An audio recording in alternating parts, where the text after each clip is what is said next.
Hello, আসসালামু আলাইকুম। আপনারা কে কেমন আছেন জানি না। আশা রাখি ভালো আছেন এবং আমি দোয়া করি সবাই যেন ভালো থাকেন। আজ আমি বাহিরে অনেক দৌড়াদৌড়ি করছি। বাসায় এসে তাড়াতাড়ি ফ্রিজ থেকে কিছু মাছ বের করে নুন আর হলুদ দিয়ে মেখে রাখছিলাম। তারপরে সেগুলো আমি ভাজতেছি। আমি আজকে আপনাদের কেমন একটা রেসিপি দেখাবো, জানি না এভাবে কেউ রান্না করে খান কি না। যদি না খেয়ে থাকেন অবশ্যই একবার হলেও এভাবে রান্না করে খাবেন। অনেক মজা, অনেক মজা, অনেক মজা। না খেলে বুঝবেন না। যারা খেয়েছেন তারা তো খেয়েছেনই। আমি মাছগুলো উল্টিয়ে নিচ্ছি এখন। মাছগুলো একটু কড়া করে ভাজবো। আমাদের বাসায় আমার ছেলে মেয়ে মাছ খায় না, তাই আমি মাছ রান্না করি দুজন বা তিনজন খায় সেই রকম।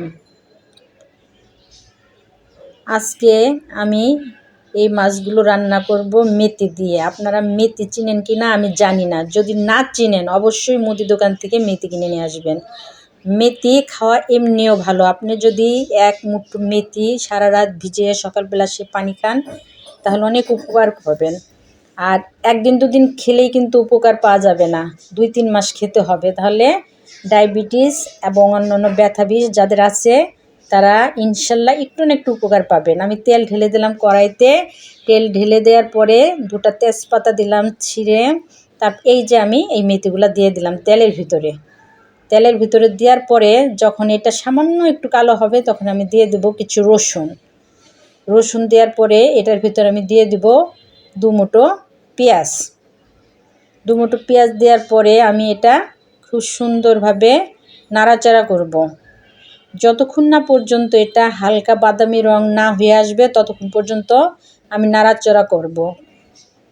এটা খেতে অনেক মজা। যারা খান নাই তারা অবশ্যই আমি প্লিজ বলতেছি এভাবে আপনারা একদিন খাবেন। মেথির যে গন্ধ আর মেথির যে ঘ্রাণ সেটা মাছের সাথে মিশে একাকার হয়ে যায়। আমি দিয়ে দিলাম এখানে আদা রসুন বাটা 1 টেবিল চামচ। 1 টেবিল চামচ আদা রসুন বাটা দিয়ে আমি নাড়াচাড়া করে নেব। নাড়াচাড়া করার পরে আমি এখানে অন্যান্য মশলা দিয়ে দেব। 1 চামচ হলুদ দিব, 1 চামচ শুকনো মরিচ দিব, একটু জিরার গুঁড়া দিব, দিয়ে আমি ভালোভাবে নাড়াচাড়া করব।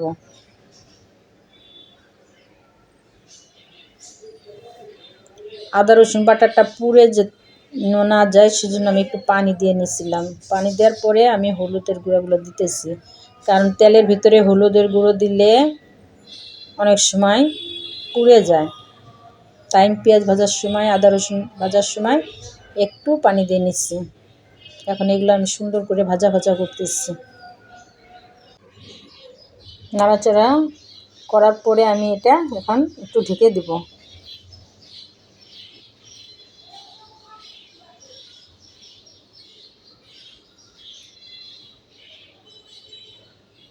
কষানো হয়ে গেছে।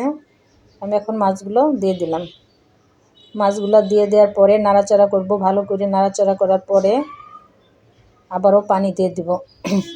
আমাদের এখানে আমরা তো সবাই ভালো আছি, কিন্তু যেখানে বন্যা হয়েছে সেখানকার মানুষ কি কষ্টে আছে আল্লাহ। যেসব ভিডিও দেখলাম কি কষ্টে, হ্যাঁ, সন্তানের হাতের কাছ থেকে বাবা চলে যায় ভাসতে ভাসতে। এই দুঃখ, এই কষ্ট, এই যন্ত্রণা কতদিন বয়ে বেড়াতে হবে ছেলেটার। তারপরে ছোট ছোট শিশুরা কিভাবে মরে ভেসে উঠতেছে। আল্লাহ তুমি রহম করো, আল্লাহ তুমি এই বিপদ থেকে সবাইকে উদ্ধার করো, খুব শীঘ্রই উদ্ধার করে দাও। আমরা সবাই এই বন্যা এলাকার জন্য দোয়া করব এবং যে যা পারি সাহায্য করব। তাহলে আল্লাহ এই বিপদ থেকে অবশ্যই আমাদেরকে উদ্ধার করবে।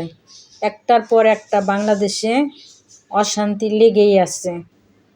এখন আমি জিরার গুঁড়ো দিয়ে দিলাম কিছু, তার উপরে কিছু কাঁচামরিচ দিয়ে দিলাম।